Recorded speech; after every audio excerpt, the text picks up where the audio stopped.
मुख्यमंत्री एकनाथ शिंदे यांच्या शिवसेनेची दुसरी यादी जाहीर झालेली आहे आणि कुडाळमधून शिंदेंच्या शिवसेनेकडून निलेश राणे यांना उमेदवारी मिळालेली आहे। या संदर्भात निलेश राणेंनी मुख्यमंत्री एकनाथ शिंदे यांची भेट सुद्धा घेतली होती आणि दुसरी यादी जाहीर झाल्याची माहिती। वरळीमधून महत्त्वाची अपडेट, वरळीमधून मिलिंद देवरा यांना सुद्धा उमेदवारी मिळाल्याची माहिती सध्या कळते।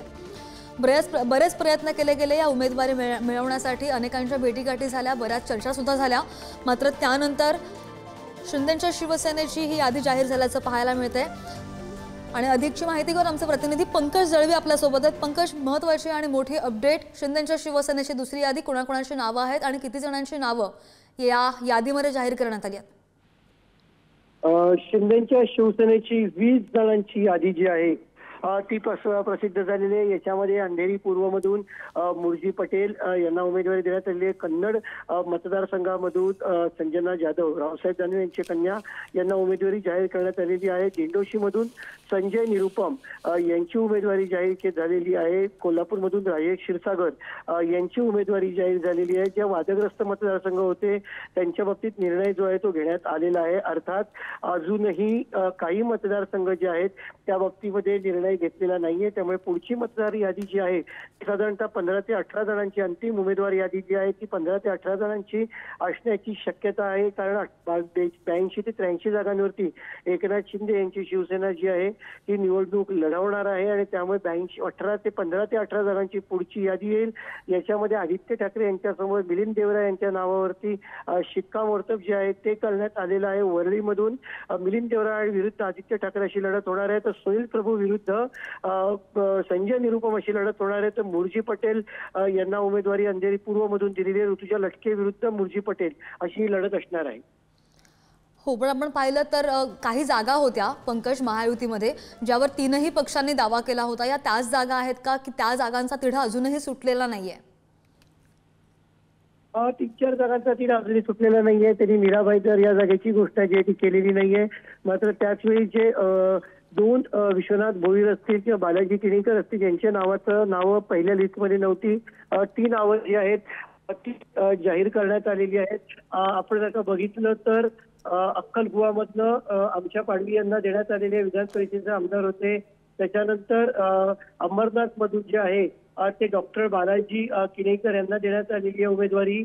त्याच्यानंतर राजेंद्र गावित यांना पालघरमधनं उमेदवारी दिलेली आहे। राजेंद्र गावित हे माजी खासदार होते, त्यांना भाजपमध्ये प्रवेश केला होता, मात्र नंतर आता त्यांना एकनाथ शिंदे यांच्या शिवसेनेत प्रवेश करण्यात त्यांनी केलेला आहे।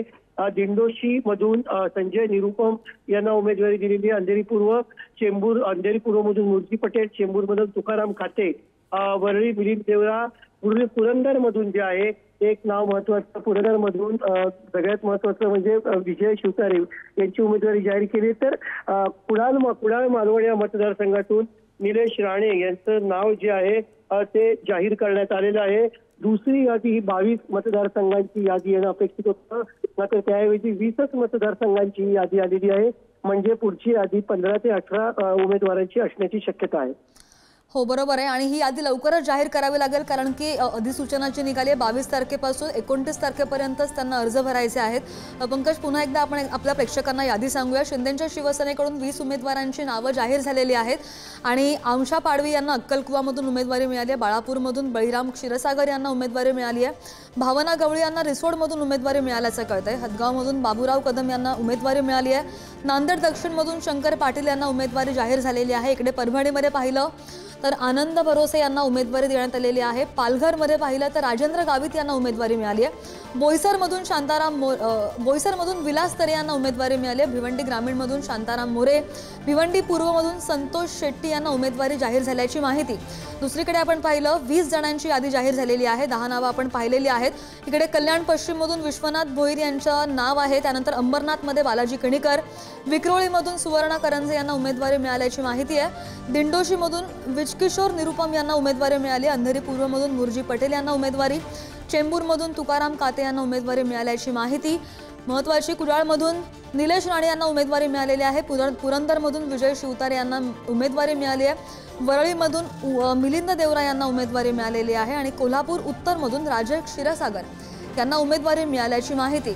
आपण पाहिलं की 2च दिवस राहिलेले आहेत उमेदवारांना अर्ज भरायला आणि त्या पार्श्वभूमीवर शिंदेंच्या शिवसेनेकडून सुद्धा दुसरी यादी जाहीर झाल्याची माहिती, जो फॉर्म्युला ठरला होता, मात्र नुकतीच जी आमच्या प्रतिनिधींनी माहिती दिली त्यानुसार आणखी काही नावं यायची बाकी आहेत। त्यामुळे ज्या जागांवर तिढा आहे तो सोडवण्याचा पक्षांच्या ज्येष्ठ पक्षांच्या नेत्यांकडून तिढा सोडवण्याचा प्रयत्न अजूनही सुरू आहे आणि या उर्वरित यादीची जी नावं आहेत जाहीर व्हायची ती सुद्धा थोड्याच वेळात येतील अशी शक्यता वर्तवण्यात येते। महत्त्वाची अपडेट आपण पाहतोय, शिंदेंच्या शिवसेनेकडून 20 उमेदवारांची नावं जाहीर झालेली आहेत आणि विश्वनाथ भोईर कल्याण पश्चिममधून, अंबरनाथमधून बालाजी किणीकर यांना उमेदवारी मिळाल्याचं कळतंय। मेन म्हणजे कुडाळमधून निलेश राणे यांना उमेदवारी मिळालेली आहे। उमेदवारी मिळावी या संदर्भात त्यांनी शिवसेनेमध्ये पक्षप्रवेश सुद्धा केला आणि त्यानंतर बऱ्याच भेटीगाठी सुद्धा झाल्या, मात्र त्यानंतर कुडाळमधून निलेश राणे यांना उमेदवारी मिळाल्याचं कळतंय।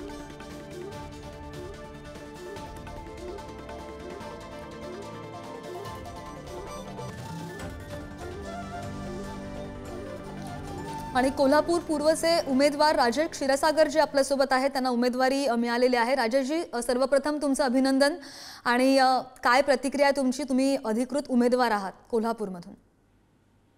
एकंदरीतच महाराष्ट्रामध्ये महायुती एवढी भक्कम झालेली आहे, त्यामुळे एकेका मतदारसंघामध्ये 2-2, 3-3, 4-4 उमेदवार हे उमेदवारी मागत आहेत आणि मग महायुतीचे नेते सन्माननीय एकनाथजी शिंदे साहेब असतील, उपमुख्यमंत्री देवेंद्रजी फडणवीस साहेब असतील, उपमुख्यमंत्री अजितदादा पवार साहेब असतील, हे या सर्व गोष्टीतून मार्ग काढत आहेत।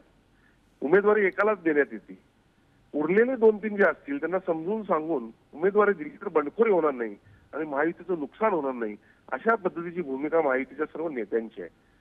विविध कल्याणकारी योजनांच्या माध्यमातून, त्याचबरोबर या राज्याचं आज जर एकंदरीत परिस्थिती पाहिली, वाढलेली गुंतवणूक पाहिली, तर राज्य फार बळकट स्थितीमध्ये चाललेलं आहे आणि परत एकदा महायुती सत्तेवर येणार हे सांगायला आता कुठल्या ज्योतिषाची गरज राहिलेली नाही आणि त्यामुळं उमेदवारी असणार, संख्या जास्त असणार, पण यातून चांगला मार्ग काढत महायुतीचे नेते या पद्धतीने उमेदवारी देत आहेत आणि निश्चितपणे मला खात्री आहे की 200च्या आसपास तरी महायुतीचे उमेदवार निवडून येतील याची मला खात्री आहे।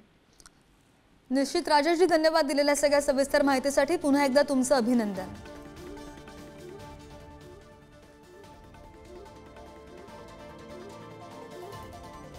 तर आपण पाहतो शिंदेंच्या शिवसेनेची दुसरी यादी जाहीर झालेली आहे आणि 20 उमेदवारांची अधिकृतरित्या यादी जाहीर झाल्याची माहिती।